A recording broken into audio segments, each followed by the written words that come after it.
Thank you, Aaron. Welcome to those visiting. You are our honored guests. Good day to be here. We do have free food to offer. So when there's a potluck, that usually means two things. One, very good food, and two, you should get a brief sermon today. I can promise one of those two things.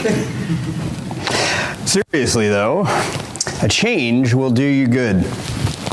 There was a man who went to the doctor's office just to get a yearly physical. He thought everything was fine. He thought wrong, because at the end, the doctor said to him, "Man, you are in terrible shape. You got to do something about this." The man says, "Well, what am I going to do?" The doctor says, "Here, do these things. Number one, you have to tell your wife to cook you only nutritious meals moving forward. Number two, don't work so hard. Take a load off. Maybe mellow out on the couch a little bit more.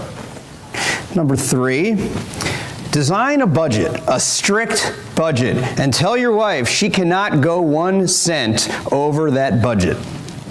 And finally, have your wife keep the kids off your back for a little bit. You just need some you time. Because if you don't make these changes, you're going to probably be dead within a month." Wow. So he heard this. He said, "All right, do me a favor, Doc. Please call my wife and tell her these things yourself, because it'll sound a whole lot more official coming from you. She probably won't believe me at all." So this guy goes home, opens the door, and his wife is hysterical. And she says, "Honey, I just got off the phone with your doctor. You poor thing. You only have 30 days to live." Now, it's probable that we have not been confronted with that kind of change in our lives. But if you look around you, change is in the air. It's no longer winter / sort of spring. Now it's getting legitimately warm, and that's a good thing.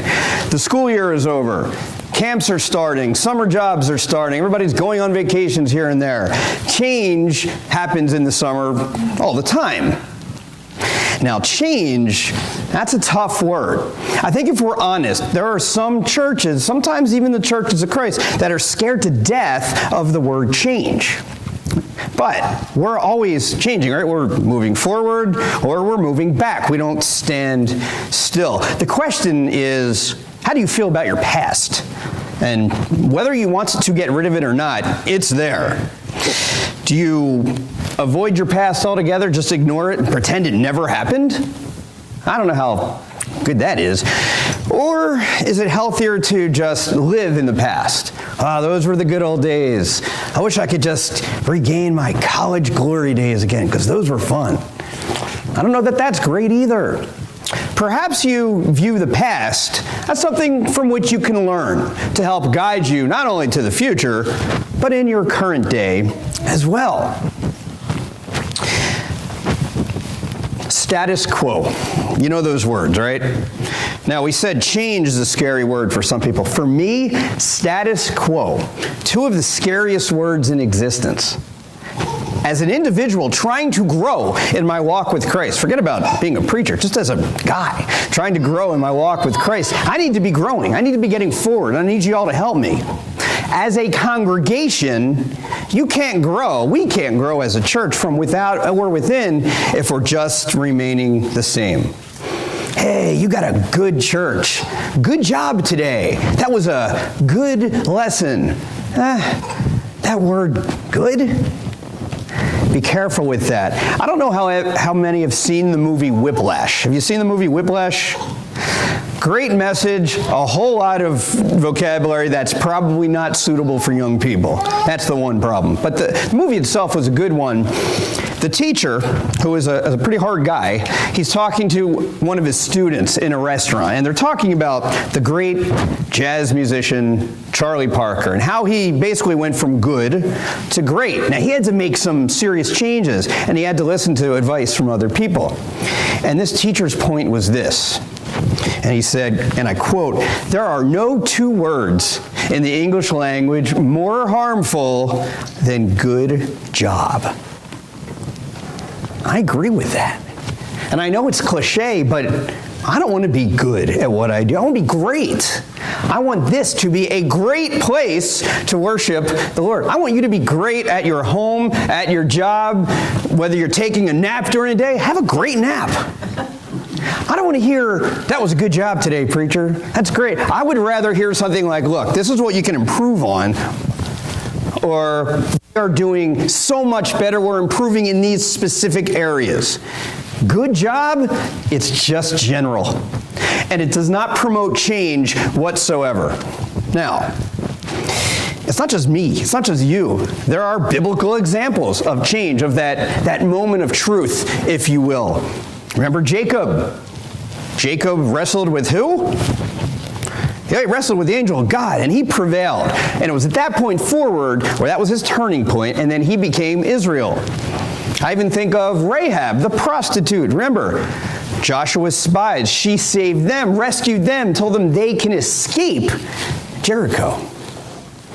I think of, what about David? David had a lot of moments of truth in his life. Certainly, the one we know the most is the situation with Goliath. Now, he could have taken credit for that and say, look what I did. I'm just a little guy, and I just beat this 9-foot, 6-inch monster. But really, he knew full well that it was God who led him to victory. And what about Peter? You talk about a moment of truth. This is a man who denied Jesus once, twice, and 3 times. And then what did Jesus do? He stared right at him. Can you imagine the pain that Peter felt at that particular point? You talk about a turning point. He could have just given up, said, I'm done. But that ended up being the catalyst for his great leadership in the first church. Now, of course, the Bible has negative examples of change as well. I think of, well, certainly Lucifer, which really meant day star. He fell, he became a fallen angel and became Satan. Think of Cain, Judas. There are a bunch of people out there. Of course, King Saul as well. So there's a lot of positive examples, but also negative examples. There's an article from a magazine. I want to read a little bit of it to you. It begins with this paragraph. It's called Change or Die. What if you were given that choice? What if a well-informed, trusted authority figure said you had to make difficult and enduring changes in the way you think and act? If you didn't, your time would end soon, a lot sooner than it had to. Could you change when change really mattered, when it mattered the most? Well, according to this article, the odds are 9-1 that you're going to change. In other words, there's I don't know the math there, but just put it this way. There's 9-1 chance, 9-1 are the odds that you will not change, is what I'm trying to say, which are pretty bad odds, even in the face of certain death. The author based this statistic on a well-known study by Dr. Edward Miller, who's the dean of the medical school and CEO of the hospital at Johns Hopkins University. Dr. Miller studied patients whose heart disease was so severe that they had to undergo bypass surgery. That's a traumatic and expensive procedure that can cost more than $100,000 if complications arise. About 600,000 people have bypasses every year in the United States. You know that? 1.3 million heart patients have something called angioplasties. These are the procedures that temporarily relieve chest pains, but rarely prevent heart attacks or prolong life. Now, around half the time, that's 50%, these bypasses, their grafts clog up within just 2 or 3 years. The angioplasties in a few months. Now, this is something called restenosis, and they're very complex.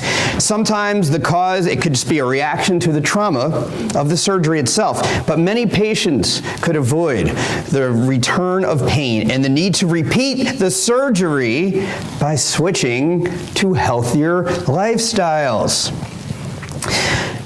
If you look at people after coronary artery bypassing, grafting 2 years later, 90% of them, 90% have not changed their lifestyle, not one bit. That's been studied over and over and over again. And so, what are we saying here? Even though these people know full well they should change their lifestyle, for whatever reason, they don't. maybe they can't. Man, if you love someone or care for someone enough, don't you want him or her to change? Won't you help that person make the necessary changes in their lives to keep growing? Now, what if this person just experienced unspeakable tragedy? We all know this guy, right? Right? Thing on. Job. You can tell from the title slide that we're talking about Job. His name actually means persecuted, hated, and the assailed one. Probably should have known something was going to happen, right? In reality, Job was blameless. He was upright. He shunned evil. He feared God. He was known as the greatest man among all the people of the East. God himself said there is no one on earth like Job. Amazing. But here comes Satan. What does Satan ask God? Does Job fear God for nothing? It's almost like the devil saying, no wonder his faith is so strong. Look at all of his prosperity. He's got land and children and money, and what a blessed man. But if you take away his prosperity, I bet Job's righteousness will turn into bitterness. Let me ask you, before we get to the text, can a person believe even when God is seen as the enemy? Ask that again. Can your faith remain strong even when you believe, even when at least it seems that God is the enemy? Or, like everything else, is our faith circumstantial? Is it environmental? How strong is your faith? Well, Job's about to find out. The book of Job is 42 chapters. We are obviously not getting into all of it. This is going to be as Reader's Digest of a Reader's Digest version you will get. But know this. Job lost his oxen. He lost his donkeys. He lost his servants. They were all killed. And if that wasn't bad enough, he lost his sons. He lost his daughters. His house was ravaged. And if that wasn't enough, Job would be afflicted with painful sores all over his body. And you sit in there saying, well, at least my wife supports me. Well, what does his wife say to Job? Are you still maintaining your integrity? Curse God and die. I know you had a bad day last week, but that's pretty rough. So Job, he's got this faith. And maybe you're thinking, you know what? I have faith, so I don't have any problems with evil whatsoever. Well, let me say this. Faith, belief, does not solve the problem of evil. It creates it. If you don't have faith, if you have nothing to believe in, then who cares about all the evil in the world? Something called a theodicy, where you're defending the omnipotence of God throughout the existence of evil. And I think we would all agree that we live in a world where the presence of evil is so obvious and getting stronger and stronger by the day. It's like an amoeba. So after Job mourns, his three, I'm going to put this in quotes, friends come and mourn with him. Now these guys, it was Zophar and Bildad and Eliphaz. They did a great job until they opened their mouths. Then all of a sudden it became amateur theology hour. Everybody all of a sudden was an expert. Job, it's your fault. Well, actually, no, it's God's fault. Well, maybe it's our fault. Well, Job, if you just repented, you could receive forgiveness, just like we did. So in other words, they're going by the very popular at the time retribution theology. In other words, you get what you deserve. If you did well, you would be blessed. If you sinned like Job so obviously did, according to his friends, then you're going to lose your property and have sores all over your body and lose your loved ones. But we know that Job was a man who shunned evil and feared God. If you're a parent, have you ever been at home and your kids are just arguing constantly, and it's nonstop? And maybe they're not raising their voice, but the arguing just never ceases to end. And finally, you just blow up. And what do you say? Don't repeat that. What you might say is, enough. That's it. I've had it. I think that's what God does right now. he's hearing Job and his friends, and he says, listen, I'm done with this. I'm going to intervene now, and here's what's going to happen. So finally, in chapter 38, and yeah, we just covered 37 chapters in about 3.5 minutes, he answers Job and his friends. We're not going to look at all of that, but when we get to Job chapter 40, we see the Lord ending his initial comments and then Job talking. So I'm going to read chapter 41 through 5. You can read it on the screen. And the Lord said to Job, shall a fault finder contend with the Almighty? Anyone who argues with God must respond. So now Job's going to respond. Okay. Then Job answered the Lord, see, I am of small account. What shall I answer you? I lay my hand on my mouth. I have spoken once, and I will not answer. Twice, but will proceed no further. All right, let's stop there. Well, Job's kind of sort of on the right track. He confesses his smallness. Yeah, God, you're a lot bigger than I am. I understand that. But I'm not ready to embrace you quite yet. You see what it's almost petulant by nature. I already said I'm done. Father, I'm going to give you the silent treatment, right? I'm not talking to you anymore. As if that's going to work with an omnipotent God who knows what you're thinking at all times anyway. So after this, moving forward, God speaks again, and he makes it perfectly clear to Job that he is in control when good things happen. He is in control when evil happens. He is in control during chaotic times as well. So now, summing it up very quickly, I'll admit, Job is beginning to experience true conversion, true change. How does that happen? Well, we see it right now. This is the climax of the story. Job is about to turn his attention from himself to God. This is 42, 1 through 6. Then Job answered the Lord, I know that you can do all things, and that no purpose of yours can be thwarted. Who is this that hides counsel without knowledge? Therefore, I have uttered what I did not understand, things too wonderful for me, which I did not know. Hear, and I will speak. I will question you, and you declare to me. I had heard of you by the hearing of the ear, but now my eyes sees you. Therefore, I despise myself and repent in dust and ashes. Wow. Well, we see in verses 2 and 3 a little bit of praise, some more humility. Job's realizing, right, okay, God's plans, they're not going to fail regardless of what I do. And look, we know this too, I hope. We can disagree with God's reasoning. We can dislike his answers. We can be annoyed because we feel he did not answer our prayers. But ultimately, that matters very little. As you see in 4, 5, and 6, and I kind of highlighted 5, I think that's the turning point. I think that's the moment of truth for Job. He really embraces God's presence. He's aware of his limitations, but now he had heard of God. Now he sees him. He knew about him, but now he knows him. And there's a big difference. Hey, I know about God between that and I know God. I have a relationship with the Lord. That's what we're after. So now he experiences God and he encounters the Almighty. Very intimate. When we lament, when we cry out to God, when we say, and boy, if anyone could say, why me? You could argue that Job had a pretty good case there. Why me, Lord? Why do these things keep happening? Where are you? And why didn't you prevent all this sorrow in my life?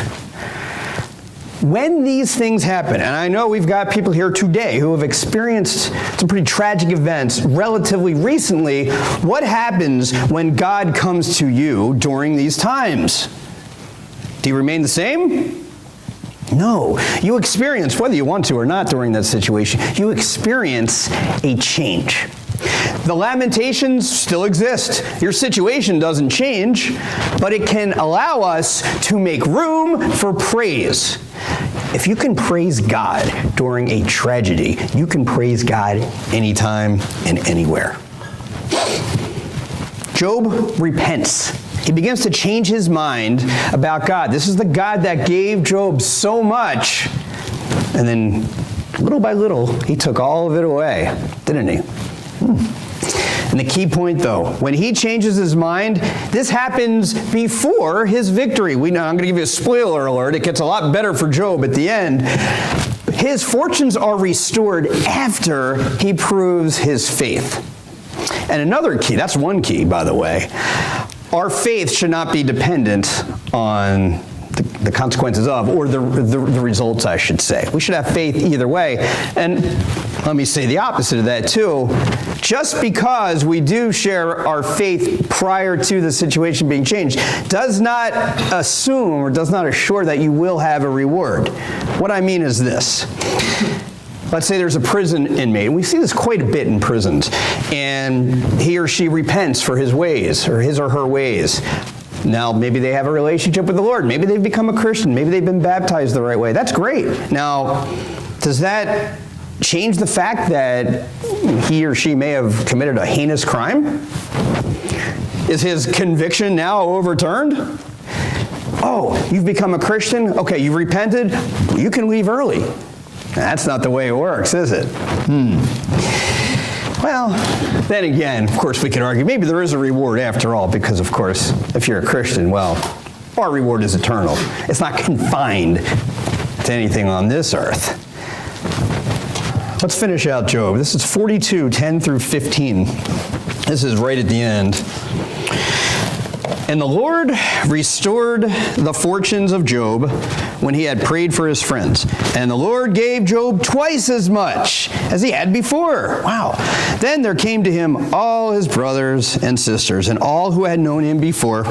And they ate bread with him in his house. They showed him sympathy and comforted him for all the evil that the Lord had brought upon him. And each of them gave him a piece of money and a gold ring. The Lord blessed the latter days of Job more than his beginning. And he had 14,000 sheep, 6,000 camels, 1,000 yoke of oxen, and 1,000 donkeys. He also had 7 sons, 3 daughters. He named the first Jemima, the second Keziah, and the third Keren-Happuch. In all the land there were no women so beautiful as Job's daughters, and their father gave them an inheritance along with their brothers. And I didn't put the last 2 verses. I'll just read that real quick. After this, Job lived 140 years, and he saw his children and his children's children, 4 generations. And Job died old and full of days. It's an amazing story. One of the oldest stories in all the Bible. So this is an epilogue, but Job truly is comforted before this, right? God blesses Job. He reverses his misery only after Job goes so far as to pray for his friends, those who had no clue what they were talking about. In a way, that leads to his reward. Now, third main point here, if Job truly repented, but he didn't change. So let's say Job repented without change. Then who was right all along? The devil. Does Job fear God for nothing? Does he only serve God for profit? So my question to you, should we receive good at the hand of God, but not pay any attention to the bad we get? I know that sounds simple, but you think about it. There's not one person in here who is going to only experience reward in life. It's just not possible. If we're going to love God during the great times, then we also need to praise Him during the difficult days as well. Job ends up extending his grace to his friends. They didn't deserve it. He extended it to him anyway. That is the point. And of course, God extends grace to Job. If there is someone who is driving you absolutely crazy and who does not like you and who ridicules you and makes funky comments about you on social media, guess what? They probably don't deserve your grace. But you deserve that peace, don't you? Who can you give grace to today?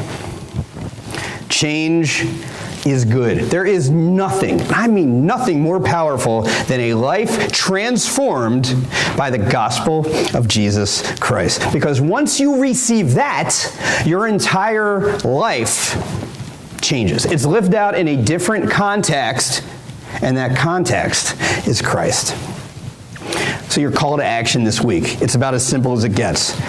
When you get home, write down the name, literally, one person who does not know the Lord. I promise you, if every single person you know is saved, call me. I've got plenty of people to give you.